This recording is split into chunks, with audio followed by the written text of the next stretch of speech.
Good morning, good evening, and good afternoon. Welcome to today's conversation. I am your host, Enolia Foti, and my co-host is Sara Jane. You want to say hi, Sara? Hi, Sarah. Sorry. Yes, and it seems like we're having a little bit of technical difficulty coming on, so Sara Jane will be on. Oh, I'm But here. today's conversation is listen and let yourself hear. Oh, Enolia, So we're going to you have not a hear me? wonderful conversation with listen and let yourself hear. Oh, I want to thank you for taking the time to come out and see us. And I'm just going to actually get started. I'm sure that Sara Jane is working through whatever technical difficulties that she's having. So, what is it when we say listen and let yourself hear? There we are. oh, you worried me for a minute because I had to reload the page because I was here and I could see me. I'm so glad you worked through the tech. I'm like, okay, am I doing this one alone? No, no, I hope not. So gratefully not. And so when you said say hello, Sarah Jane, I said hello, Sarah. And I am sorry. Hey, technical stuff. We love it, folks. Don't you just Yes, we love do. technology? Yes, we do. It worked. But I I'm was so able to here. I'm reload so them. glad you're here. I am. Carry on. So the topic of ours is listen and let yourself hear. And this is something near and dear to our hearts that we wanted to share with you and draw from the experiences that we have had regarding listening and then also regarding letting yourself hear what has been said. So I'm going to just actually pass it on to you because I know that this is near and dear to your heart too, and just give you some moments to be able to reflect on it. Very near and dear to my heart. And I think it's something that our conversations have really brought home to me. I know I've shared before that there was one particular conversation. I'd shared whatever it was. And then I was really listening to what you said. And somebody who wasn't listening the way I was and hadn't listened to both truly listening and hearing. But when I was listening, I was thinking, you're saying exactly the same thing, just in a totally different way. And that is what is so important. People aren't always saying anything different to you. They are just saying it in a different way, coming at it from a different angle. And so That's correct. we're in agreement, but two people who aren't truly listening, or multiple people who aren't truly listening, could think we're actually disagreeing. And we're not, because there are many, many different ways of doing things. You know, you've just got to look at perspective of 6 and 9, depending on where you're standing as to what it looks like. Neither one is wrong, and they're both right. You know, so, and it is that listening thing. So I'll stop there because I think we've probably got, both of us have got things that we can share about this. And I think for me, it's important sharing from things that we have happened to us that we are aware of. Well, hopefully there'll be circumstances and situations that people say, I'm aware of that. That's happened in my life, and can help people to relook at things. Right, right. So listening for me is really important in a few respects. So I'm listening to what you're saying, and you're absolutely right, because we are two different individuals and we draw on different experiences. How we reflect what we heard and how we actually hear it, we tend to hear things and relate them back to our own past or our own memories of things that have taken place. And it is so important to understand that we might be reflecting and saying the exact same thing. So when I do that, I really try to not only listen, but repeat back what has been said. Repeat back the stories of how you're saying, what you're saying, so that as I am interpreting, I can do it in an open heart. And I want to also express the fact that it is necessary to be present. Mm-hmm. It is absolutely necessary to be present. And I'm saying this, and I want to say it to our audience really, really clearly, because all of us have been in that group where we're all talking. And because somebody's mind is racing and deciding that, okay, she means this, this, and this, I'm going to finish it for her, cuts the person off and kind of takes over the conversation. And in that instant, they are not listening. They weren't listening because they were racing their mind to finish what you're saying. They were thinking so hard that they weren't taking in that data point, taking in the information. And then on top of that, to add like a little bit of insult to injury, they don't let you finish. So really, they haven't heard a single solitary thing that's been said. And when those moments happen, you know, I found that I've mastered the art of bringing the conversation back to where I was and finishing what I had to say. Because there are so many people that do this. So to fully listen is to be silent. And there's the pregnant pause for you to take over. I know, there's something off your sound. Oh, okay. And I totally get it, because that was exactly, and I was thinking from a family perspective. So just take it back to families. And my family, we have, what, my 62, you know, sort of, it has always been the case. The interruption. Oh no, I want to add to that bit. You don't let somebody finish the sentence. And I've sat since all this has been going on, things you and I've been doing, and obviously getting to see my mother a couple of times with my two sisters, which of course we can't do at the moment. And I was sitting there, and I was hardly saying anything because I was listening to my mum and my two sisters constantly interrupting each other. And it was just like, I was waiting for somebody to say, Sarah, you're not saying a lot. And I was thinking, yeah, that's because I'm trying to listen to you lot. And actually, it is very difficult to listen when people are constantly interrupting.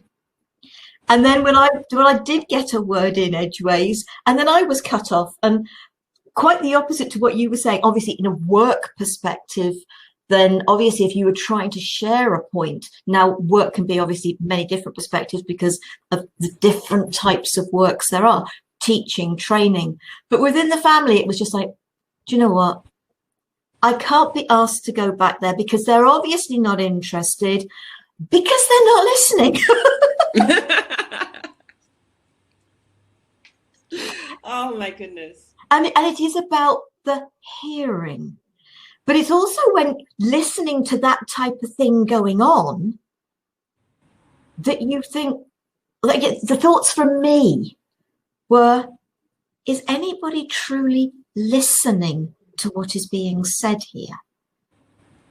Or are they doing, and there's that quote, isn't it? You know, sort of people listen to answer rather than listen to understand. Right.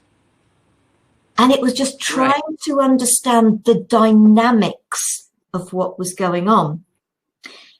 And it must have been a year or two ago now, my two sisters and myself, we actually had an evening, just the three of us. And seriously, and we talked about our childhood. You would have thought we had all been brought up by different parents. In different families, because our perspective, our understanding of what happened within our lives and the things that happened to us, of witnessing what was going on with our siblings, and our interpretation. And you just wouldn't believe that we'd all been brought up in the same household. Yes, yes, very much so.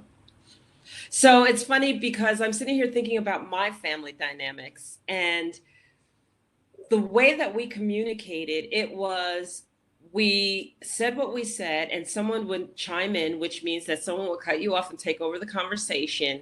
And it was like fighting for ground to stand on to enter into the conversation, always. So, it always sounded like they were arguing, or we were arguing. We weren't arguing. It's just that we were so passionate about what we were saying was being said, and then someone cuts off and takes over, and then someone cuts off and takes over. And that was the norm. That was always the norm when there was a group of us in the family speaking with each other and sharing about our opinions or something passionately that happened to us. And I sit back and I think about that and how that grooms you when you enter the workforce, how that grooms you when you have relationships with other people. It's something else. It's something that you really have to step back and acknowledge that you do, and pause it and stop it. And that was a job for me, because I was used to being able to say, no, look at it this way, and just cut someone off, and then put in my my 2 cents, the words that I wanted to share, or the story that I wanted to share. And people who are not used to that feel highly insulted, and in the relationships, with your partner or your spouse, if you're married, the same thing, if you're used to cutting someone off and not allowing them to finish, but just, take over and get to your point, your salient point immediately, you have not listened to them, and it's interesting because when you are denied the right to fully speak your truth, it really causes you to either shy away from the conversation, not give the salient point, and therefore deem the conversation not important enough to even share what you want to say. That might be very important, or the fact that, you're dismissive of the people because you can't get a word in. So you just say, forget it. I'm not going to do this. I'm not going to handle it. I'm going to cut this conversation off as quickly as possible and move on because it's too much work. So it's really interesting how all of those pieces can play a part of your speech. And then on top of that, you haven't heard a thing. Yeah. You haven't heard anything. And your family dynamic sounds pretty similar to mine. Which probably sounds pretty similar to the majority of family dynamics. But could the situation be, because there's a part of me that's thought about this because of witnessing, well, just with 4 of us, I'm just thinking about getting all the nieces and nephews together as well. There could be 20 of us, and going into that would be just, oh no, don't think I can cope with that.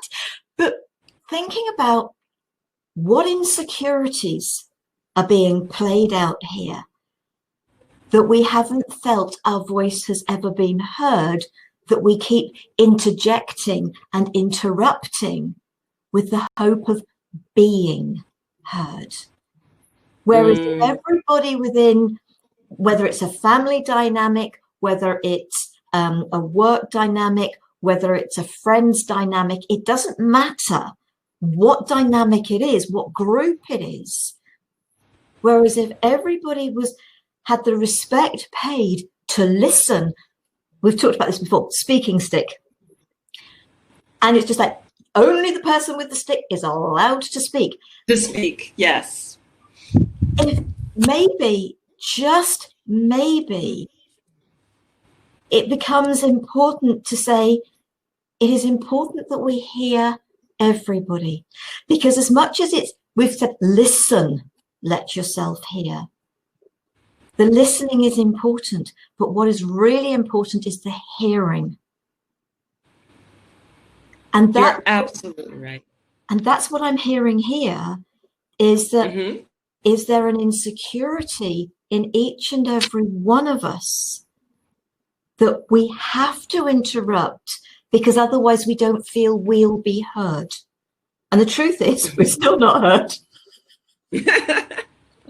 I have to share with you that it's not always an insecurity. So I grew up in New York City. I grew up in Queens and New York.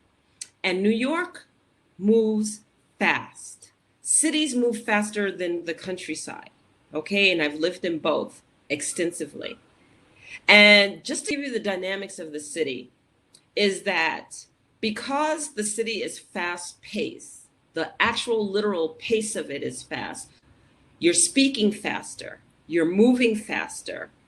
The work that you have to get done gets done quickly. If you are slow, you are chastised. If you are slow, someone will replace you. You are replaceable. So therefore, you always want to do your work fast, quick, and efficiently. Okay. So when you're in a city and an environment that breeds this, you're also, here's the other piece of that, because you're living faster, you're also, the best way to say this is dying faster.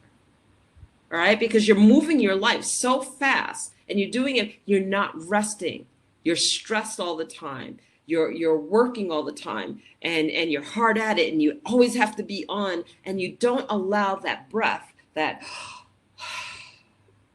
to be taken.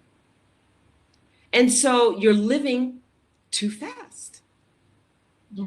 And then you take someone out of the city, because my family used to visit me upstate New York when I moved upstate.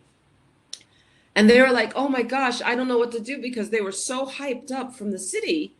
They didn't know how to relax. They didn't know how to sit still. They had to always be engaged. They had to always be engaged visually, hearing, speaking. Got to do something, got to do something. I can't just sit still. So I believe there's an insecurity also, but there are certain environments that breed that quick, fast, in a hurry movement, and that includes listening and not hearing. And not fully hearing and not being fully engaged, because you always are on to the next thing. And you know, I have to say that my ex-husband brought it home to me one time. Really, really perfect example. There we are at the Grand Canyon. We're sitting on this precipice of this beauty, overlooking the Grand Canyon, overlooking the beautiful Redlands. And there I was sitting up there. And instead of just taking it in quietly and just enjoying what was in front of me, I was talking about the next trip. This is where I want to go next. This is what I want to do next. And he gently said to me, you know, you're always talking about the next thing, but you're missing what's right here in front of you. Just pause for a moment and look at what you have instead of thinking about the next thing. And that's when it hit me. That's when I started really, truly noticing what the city had done for me in my scenario. And listening to that, it sounds to me, okay, and people's interpretation can be what people's interpretation is. But what I'm hearing is that the pace of life doesn't allow you to be you, to find who you are. So to me, that is still an insecurity, because it's I have got to be this way, doing this at this pace, etc., etc., etc., to be accepted. It is not about, this is me. And I know how I am with new things. They take time. And I would not survive in that sort of environment because my mind doesn't work that way. And if people, oh, we've lost Enolia. We've got her back. We lost you. Oh, there you are. There you are. And for you, you're freezing on me. So I'm glad you said that. Okay. And so it is about each and every one of us, for ourselves, allowing us the space and time that you were talking about, not only to enjoy what is around us, but to find who we are. And when I go for my daily walks and I allow myself to go into a true thinking mode, as I did it, we were talking before about the articles that we write for The Magic Happens. And when I go into that sort of mode of, okay, sort of fine, let's think about this. The meditation I shared on Wednesday evening, it was while I was out for the walk. It's like, okay, I know I'm doing the meditation. I've got the gist of it, but I did the sense of going through that meditation while I was out for my walk.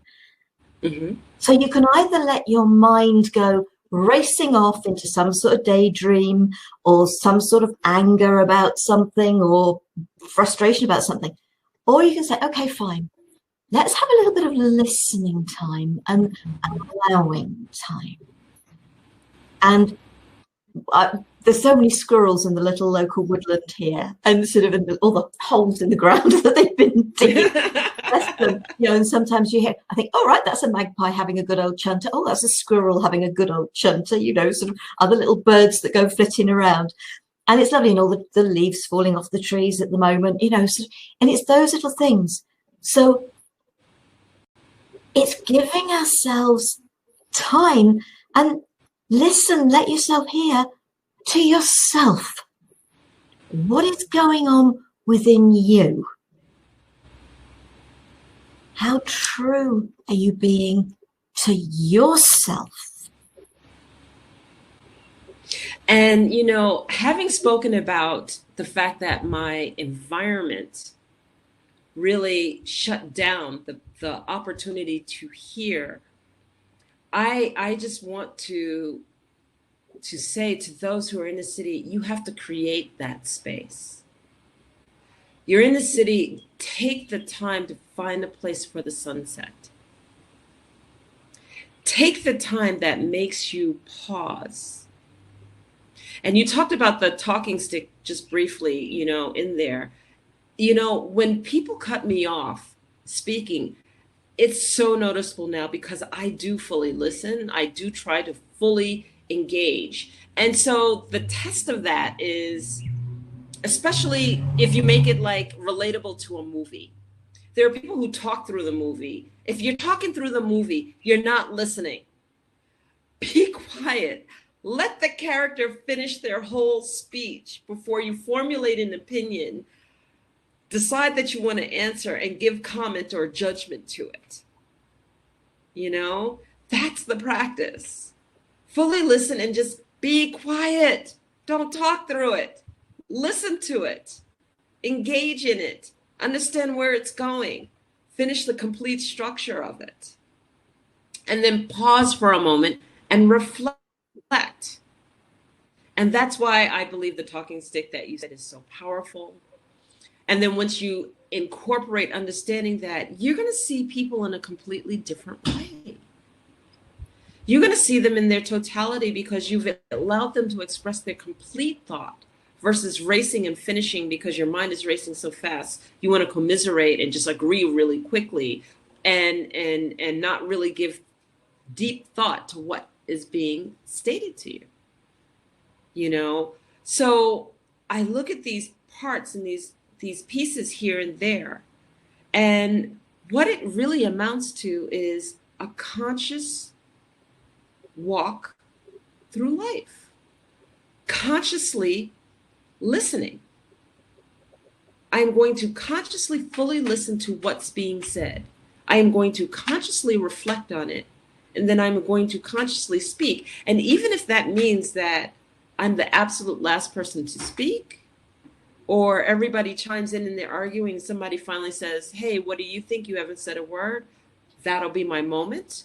Or there are moments where people reflect and they've moved on, and finally I get the floor and I go, and I wanted to make a point from what was just said a little while ago. I didn't have the opportunity to. Don't say anything. Let me finish, please. And literally holding space for yourself to say, I deserve to be heard. I want to be heard, and stop trying to take over the conversation. Listen to what I have to say. What I have to say is important. And we have to hold our own. It's respect, Mm-hmm. but it is also staying out of judgment. There's a quote I've seen a couple of times, and I couldn't give the quote exactly, but it's along the lines of, don't judge somebody else's choices. You don't know the choices they had. And not everybody will share full information for you to know. So it's stay out of judgment, because most of the time we won't hear the whole story. Probably because we don't allow people the time to do it. Too many people are constantly interrupting. But it's, oh, why did you make that? Why did you do that? Why did they do it? Probably because it was the best of the choices they had at the time. Why did you do that? Well, I didn't know that bit of information at the time I made the decision. Having made the decision, I've now learned more. And with the information I now have, would I make the same decision? Maybe not. But we can only ever make choices from the information we have. Therefore, people judging us when they have information beyond the information we have, or totally different information to the information we have, any one of us can only make decisions and express our feelings, etc., on the information we have. And so when we listen to hear, then actually, that was like that conversation you and I were having. By truly listening, it was, you're saying the same thing. It's just totally different wording, perspective. One's on the inside, one's on the outside type thing. But it's exactly the same. If you listen and let yourself truly hear, you can realize there's more to something than the words that are being used. Mm-hmm. And it's getting to a greater depth of understanding by leaving out judgment and probably many other different words around that sort of type of thing. And it's allowing an understanding. And it's just, and maybe you choose then to have a conversation with that individual away from everybody else, because you have listened and you've heard what nobody else has, because they weren't listening fully. Yes, and I so agree with you, and I'm gonna go back to that judgment piece too, because your perspective that is correct, and I want to add a little bit to that, which is when you're listening, we tend to want to go to our own experience. And when you're going to your own experience, you're looking through the eyes of your experience and you're not listening to the individual. Your experience may have been negative. It doesn't automatically mean that the person and how they're expressing themselves and what they're expressing themselves, even though it's along the same lines, will automatically be negative. If I went to a location and I had a very negative experience, and then I'm listening to you go, I'm about to go to that same location,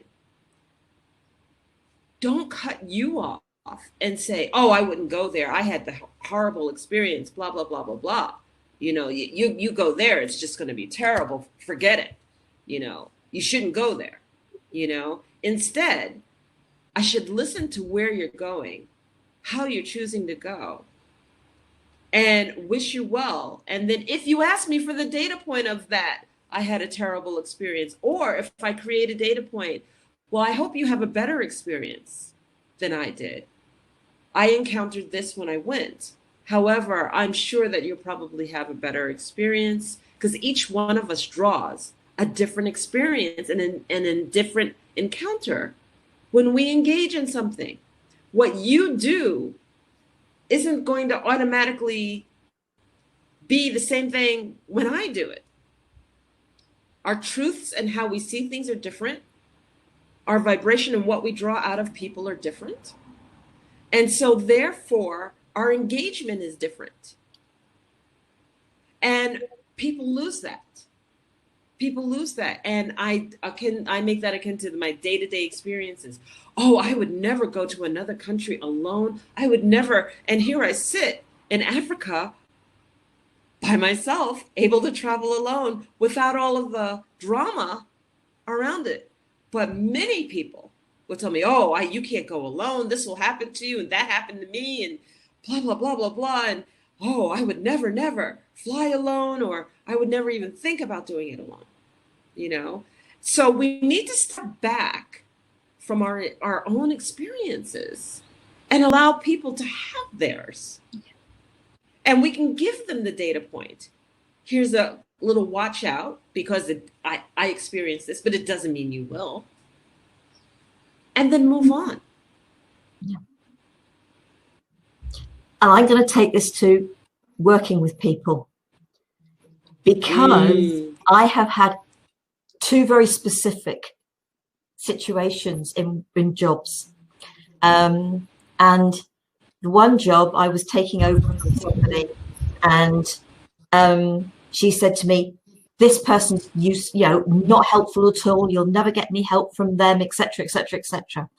I listened to what she said, but I didn't act on what she said.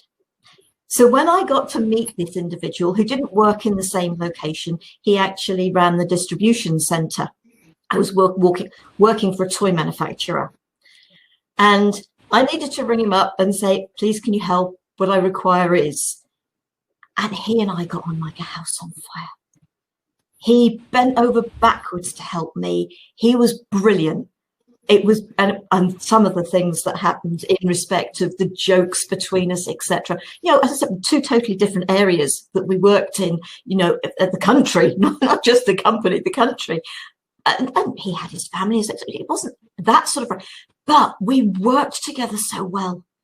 He was a gem. He really was. But that other individual, so it was their energy that created what happened. That's right. And then another job, which again was toy manufacturing, I went to, and I was taking on a brand new position that had been created. And I got in there and I was warned, okay, the person who was in charge of quality control, and I'm not sure it was called quality control, but it was something anyway, the safety and all the rest of it. And I was told, you just warning you about them. And it was just like, okay, fine. Again, I listened, but I was me. I wasn't I forewarned is forearmed, but on the other hand, if you think, go in and say, okay, fine, I'm going to pretend I haven't heard this, so I can relax into meeting them. And the conversations we were able to have, I was actually able to give him information. Two guys, actually, but it's just how it goes. I was able to give him information because I'd worked with this type of product before. And I was able to tell him things that I'd learned from the previous company. And it was just like, brilliant. This woman knows what she's talking about. Therefore, she is absolutely the right person for the job. And so again, he and I got on really well. And it was his, I think, secretary who'd actually applied for the job I got. And so, of course, she wasn't particularly happy. But he was she and I got on okay, sort of. But because I was able to come in and I was able to talk with knowledge, it made a huge difference. So when you find yourself listening to people who say, oh, no, you don't want to get, just like places, oh God, that person, impossible to work with. Listen, hear what is being said, be yourself. Be aware that they could be an issue, but don't go in expecting an issue because I didn't. And in both cases, it worked out brilliantly because I did not expect problems. It's beautiful. And I'm going to actually bring in one other perspective too, which is when you fully listen and you're hearing what's being said, you can actually see the intent behind what's being said. Listen to make sure that what is being said doesn't have an agenda behind it.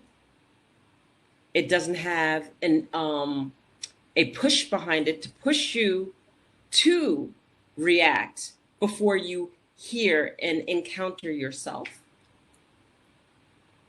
Listen to understand what would benefit someone if you were to act on their advice or their recommendation. And would that hurt or destroy you? Or would that benefit you? Because it doesn't always have to be a negative place. But on the same token, sometimes it's not. Sometimes it is a negative place. Sometimes there's malice behind what's being said. But if you're fully listening, you're not glazing over it. And I've learned that the art of listening really, truly exposes a person fully. You can see it. You're listening to a story, it's very negative, and you're going, okay, why are they really saying this to me? What is the intention behind this? Do they really dislike this person so much that they would have anyone who encounters this person try to come to them and knowing these negative points so that they can't truly engage them to who they are and find out who they are on their own? Why would it benefit them to tell me this? These things should be going through your mind when you're fully engaged in the listening. And then therefore, you also see the egos. You see when someone's unveiling the ego because whatever reason it is, whether it's insecurity or whether it's otherwise. You know, sometimes there are those who have to make themselves big by making others feel small. You can see the individual that you're dealing with. I see you. I see you because you know what? I'm listening to you. And many times we give ourselves away within the first 5 minutes of speech. It's very straightforward. I've had people say to me, they've talked to me 2 minutes, you have such an open heart. Oh my goodness. You know, or what's really going on here? What is it that's not being said? And I'll let you take that one. For me, you see, I listened. The lady I was taking over from, and she was leaving the company. Mm-hmm. And I don't know why she was leaving. I have no idea. I didn't ask, I suppose, or I can't remember. So what was her agenda? But you know what? As I said, I listened to what she said and I thought, okay, there's that aspect of forewarned is forearmed, but I will go in and I will judge from my own experience. Yes. And I think that is where judgment, for a better word, is, for a better way of putting it, acceptable, because you are taking it from your experience with that individual. Mm-hmm. You're not taking on somebody else's judgment and creating a potential huge problem for yourself. Right. And with the second one, maybe there was something else behind it. Who knows? But I didn't go in thinking that, because that could, I suppose, could have made huge issues. As it was, things went pear-shaped there. But that wasn't my doing. I was it was in respect, I was an outsider. And they wanted to keep everything in-house when things happened. And so it was just like, So fine. That's not a problem. I didn't have an issue with that to a certain degree. You know, life moves on. Things have to change. And I wasn't meant to be there for an extended period of time. Obviously, the universe decided that. And even then, I suppose I was accepting of things. So I would listen. But whereas some people like yourself potentially need to look deeper at why, my reaction was, okay, I've been told this, forewarned, forearmed. I will judge from my perspective, my dealings. I am not going to react on what I've been told by somebody else. So that's the joy of us all being different. If you feel you need to find, is there a deeper meaning? Then fine, go for it. But if you're a bit like me and it's just like, okay, I've heard you. I'm aware. I've got that tucked in the back of my mind. It's not at the forefront. It is not going to control me. I will take it from there. Yeah. Because for years I've worked with trust, and trust is it. Yes. Well, you know, the other thing that is important to listen to and to hear is the silence. Silence can speak volumes. And again, you have to be engaged in really listening and present and really hearing, because there are many times in a conversation when there's a pause, but you understand what's being said or why it's being paused. And there are many people who will react and say, I got to fill the space. I have to fill the space. There can't be a silence there. You know, the conversation stopped. I got to keep it going. No. Listen to the silence. Listen to the silence. Sometimes it's like, okay, a breath. If the person has stopped speaking and you know that there's nothing really to respond to, it's okay. It's okay. And you know, sometimes it's a test. Sometimes that person wants you to reflect on what has been said. Sometimes they've said enough and they don't want to keep going, and it's okay to have that silence and have that quiet to just reflect on what has been said. But silence speaks volumes also. It speaks volumes. Like being with families, constantly listening and saying absolutely nothing. Your silence says, I'm not getting engaged in this.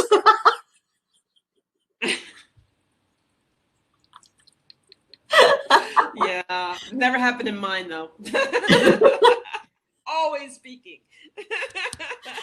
and that's just it. You know, when I was with them and it was just like, I was feeling dragged in, and I was thinking, no, I don't like this. This is not how I am. This is not me anymore.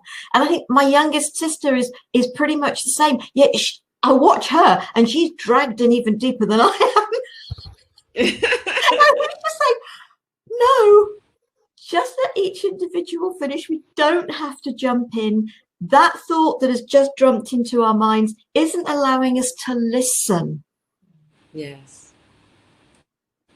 Yes. And you know, people keep going on and on and on when they don't feel listened to.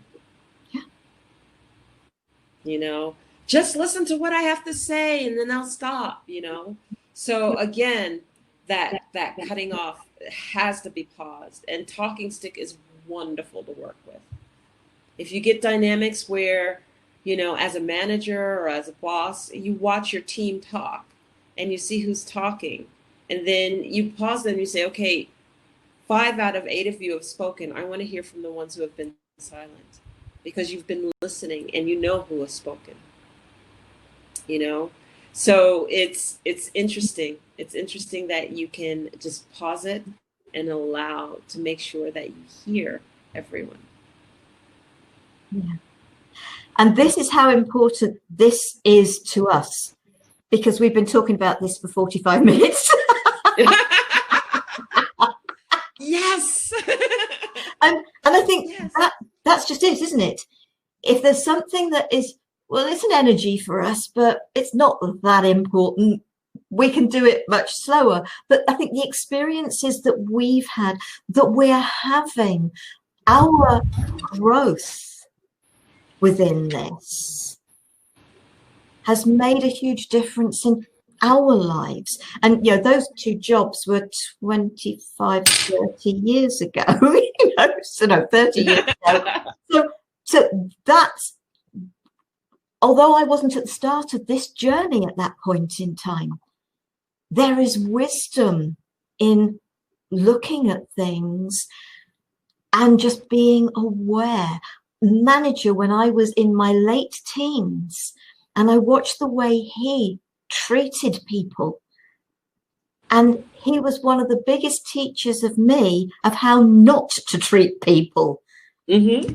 By just watching and listening and hearing.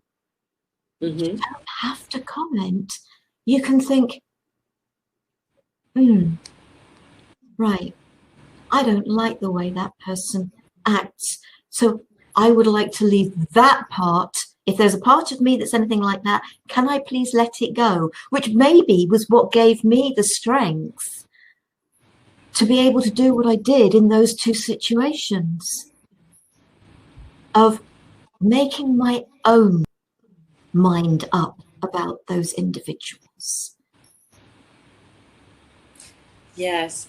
I in the times that we're in now, with what everyone has to deal with, it is imperative that we listen to our peers, our friends, our families more so than ever.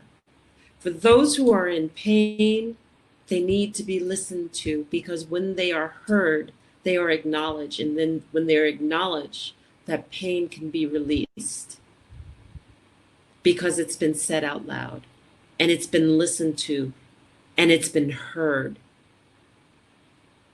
So I think that it's imperative now that this skill is truly embraced, and that we walk in a conscious state, understanding that people want and need and should be listened to. And we should hear what they have to say and give them that respect. And in turn, share mutually in that respect, which is, we should be heard. We should be listened to. And understand that that is food for the soul. It's food for the soul. We keep saying to people, do your work, get out of your own way. So when they open up, listen. When they share their heart, hear and respect. And sometimes it's not about you commiserating. Well, that happened to you. Well, listen what happened to me. No, it's about listening fully and hold the space, which is sit silently, be quiet, and let them speak. And unless you are asked for your opinion, sometimes, please don't give it. Just listen. And the most important person for you to listen to is yourself. Yes. Give yourself that respect.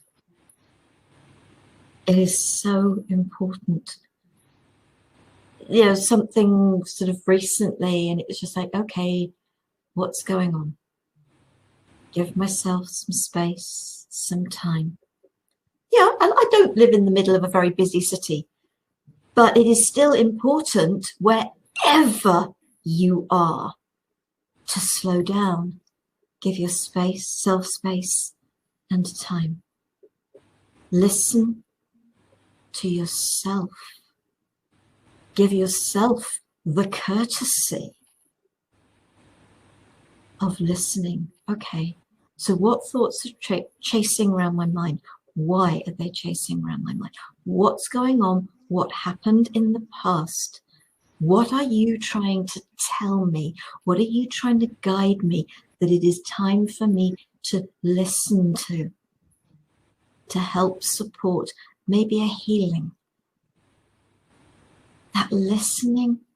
And when we start with ourselves and we start to understand the listening to ourselves, we actually don't need anybody else to listen to us at all. And what is going on in other people's minds about me is none of my business. And when we can let go of that, oh, but I'm really worried about what this person might be thinking about me. They're not.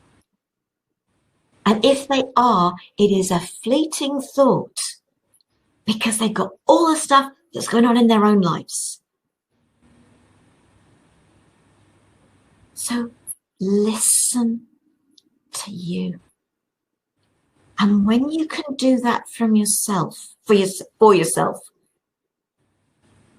then you can truly bring that to others.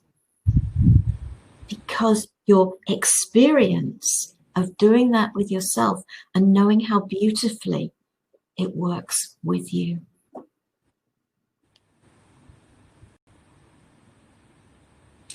And on that note, I feel that should be the last thing said. Beautiful. And Other than I hope you'll join us again later this month. Yes. Because on Wednesday, the 23rd, this program was initially scheduled for October, and due to various things that went on, David McLeod is joining us. Befriending your shadow side. I actually think we've talked to the shadow side tonight, and it's in a roundabout sort of way. But yes, we did. But David is a life mastery coach. He works with shadow side. So, and he's an old friend of Gift of Healing TV as well. So, you know, looking forward to having David with us. So I hope you'll join us for Befriending Your Shadow Side. And that you'll join us again for other programs, because actually on the 30th, Enolia is joining me on Gift of Healing TV, and she's going to be sharing a full moon meditation. Oh, and on the 21st, we've got the conjunction of its Saturn and Jupiter. That's right. Saturn and Jupiter. Yes. So we're entering the age of Aquarius. So yes, it's going to be actually from December 14th to the 30th is a powerful time. A very powerful time. So I hope you'll come out and join us on the 30th. So meditation. Join us for the program with David, and I hope you'll join us for the meditation as well. If you can't watch live, these are all recorded. Yes. We post the videos. So enjoy, folks.